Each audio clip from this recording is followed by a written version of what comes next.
Qu'est-ce qui t'arrive? Depuis quelque temps, je trouve que plus il y a de conducteurs étrangers, plus ça devient dangereux. Comment ça? Quand tu les vois s'engager dans les carrefours sans s'arrêter, ou rouler en sens inverse, ça me fait peur. Comment est-ce possible?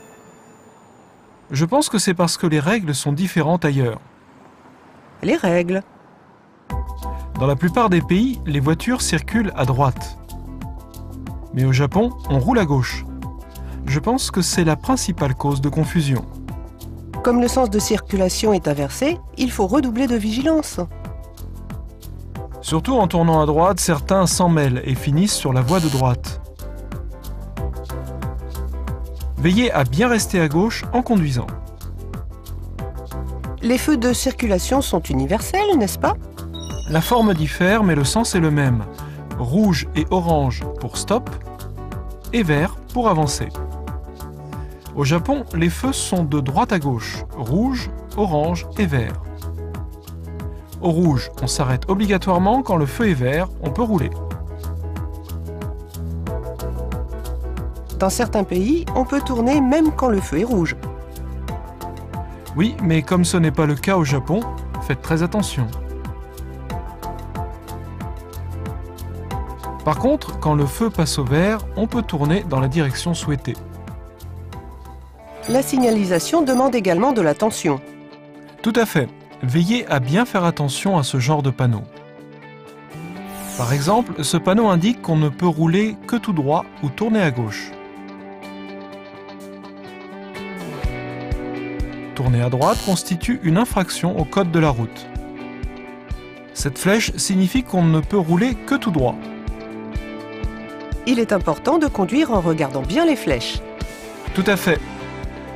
Mais le panneau sur lequel j'attire le plus l'attention des étrangers est le panneau « Stop ». Dans la plupart des pays, il est de forme octogonale. Au Japon, il est comme ça. Comme il est en japonais, il n'est pas évident à comprendre, mais parfois le mot « stop » suit le mot japonais. Souvenez-vous qu'un triangle rouge à l'envers signifie « stop ». Ignorer un stop augmente considérablement le risque d'accident. Oui, c'est très dangereux. Veillez à bien respecter les stops. Quelles sont les autres situations à risque? Au moment de tourner à droite, les véhicules qui roulent tout droit ont la priorité. Même si vous vous êtes engagé le premier dans un carrefour, ne tournez à droite qu'après le passage du véhicule d'en face. Il est très dangereux de tourner à droite à l'approche d'un véhicule en sens inverse. De plus, après avoir tourné, veillez à bien rester sur la file de gauche. En outre, l'alcool au volant, tenir un téléphone portable en conduisant ou utiliser un smartphone au volant sont interdits. Non seulement au Japon, c'est aussi le cas dans la plupart des pays du monde. Il faut aussi vérifier la validité de son permis. Les permis internationaux des pays signataires de la Convention de Genève sont valides, mais ceux issus de la Convention de Vienne ne le sont pas.